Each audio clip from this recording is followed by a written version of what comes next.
Gazprom, a partner of FIFA, has been putting on a special event for kids all around the world. Since 2013, the Football for Friendship International Soccer Program has brought together kids from every corner of the globe. This year, we were lucky enough to have a couple local St. Louis residents representing us. Now, the little bracelets that the organization gives out have a blue and green. The blue represents the peaceful sky, and the green represents the football field, accessible to everyone. These girls should have such a unique experience at the event and will not only be representing the United States, but also all of us here locally in the St. Louis area. For LUTV News, I'm Hank Likes. Springs Town Hall had a twist of diversity and Lindenwood flair. One passionate student, Madeline Pullen, was able to show her leadership and put on a great event. Alongside digital content strategy and fashion business, Lindenwood will also be offering a Bachelor of Arts in Game Design, Masters in Music Education, Masters of Art in Advertising, Art History, Broadcast Communications, Interactive Web and Media Design, and Journalism. For LUTV News, I'm Hank Likes. Gazprom, a partner of FIFA, has been putting on a special event for kids all around the world. Since 2013, the Football for Friendship International Soccer Program has brought together kids from every corner of the globe. This year, we were lucky enough to have a couple local St. Louis residents representing us. Toyota Stadium in Fenton played host to Gazprom's Football for Friendship major announcement. World Cup and MLS announcer Bill McDermott hosted the event. Vice President of St. Louis Scott Gallagher Steve Petcher and St. Louis FC player Ivan Majkovic also joined the event. Former U.S. Women's National Team captain and Olympic gold medalist Lori Kolepany spoke passionately about the program. You know, I think one of the coolest things is that while there's so many differences, there's so many things that make us different. You know, we don't even speak the same language. There's just a lot of differences. What they'll realize is that we're not really that different. That they're all kids. They all want the same things, and they all have a passion for soccer. Lauren Sowers will be the United States ambassador in Russia for the event. And I'm going to be doing training for a couple of days, and then I'm going to go to the championship, and then after I'm going to go to the Confederate Cup. I'm excited about meeting new people and playing soccer with them, learning about their culture and language, so that'll be fun.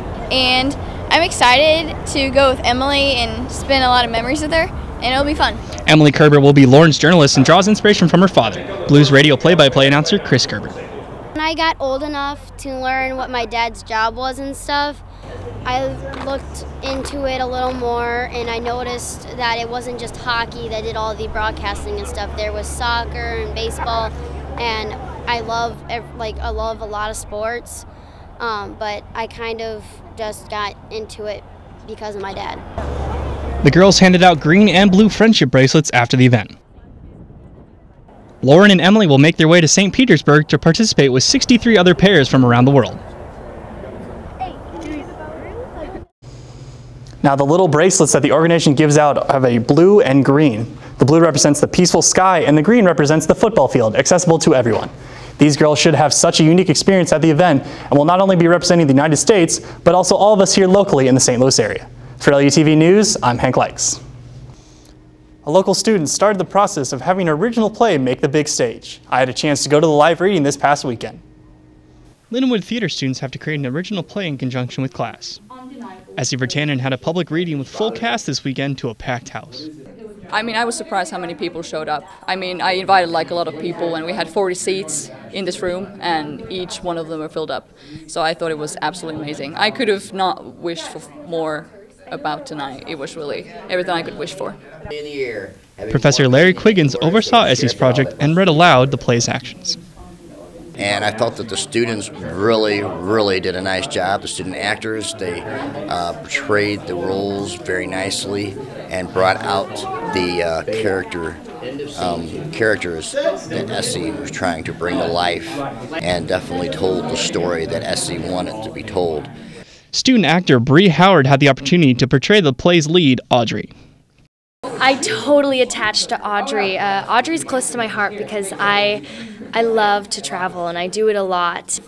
In my career, I hope to continue traveling, and that's what I want to do, but knowing that my family is going to stay back or my friends will be not where I am, and that's really hard, and I feel that for Audrey. For an international student, it can be hard to send your work back home.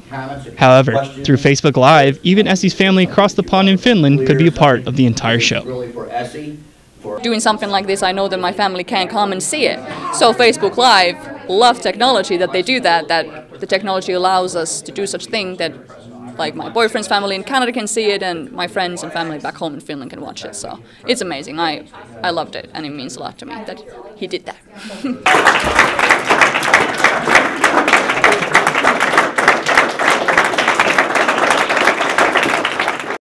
As he hopes to make some changes to her play after the constructive event.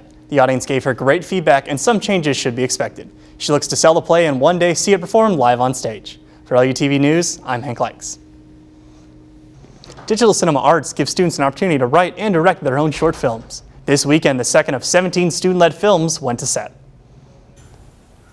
The capstone season was kicked off by Senior Director Rebecca Clayton. Today we are on day 2 of my capstone film production, Switching Gears, and we're all having a great time. I think just making sure that continuity stays consistent throughout our shots has kind of been the struggle of this weekend. Remembering, how all your action that you had in previous shots is really important. But besides for that, I think everything's been going pretty smoothly. All film students pitch in to fill various roles around the set, from sound to camera to lighting, and especially helping the director. So I am the assistant director, so what that means is I basically run the show. I make sure people are on time, I make sure everything's going the way that it's supposed to be going, I tell people what to do, and I do a lot of yelling. Call it. Grip and Gaff have done a lot of really great lighting setups. We used all the lights we've had and more. And we're making some really great stuff happen. Actor Alexis Baker enjoys working on set and being part of the digital cinema arts community. You get to do it over again in film, and I like film because it's a huge community. Theater's the same way, but it's really nice to be able to just keep doing take after take on film. Switching Gears is set to premiere later this semester alongside 16 other student films.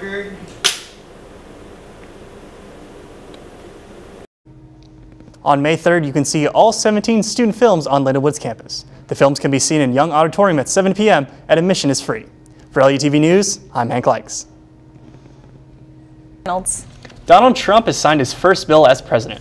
CNN reports that the bill kills the Dodd-Frank transparency rule from the U.S. Securities and Exchange Commission, weakening regulations on oil, gas, and mining industries. The rule was established to rule out the corruption by requiring companies to disclose exchanges made to foreign countries in exchange for natural resources.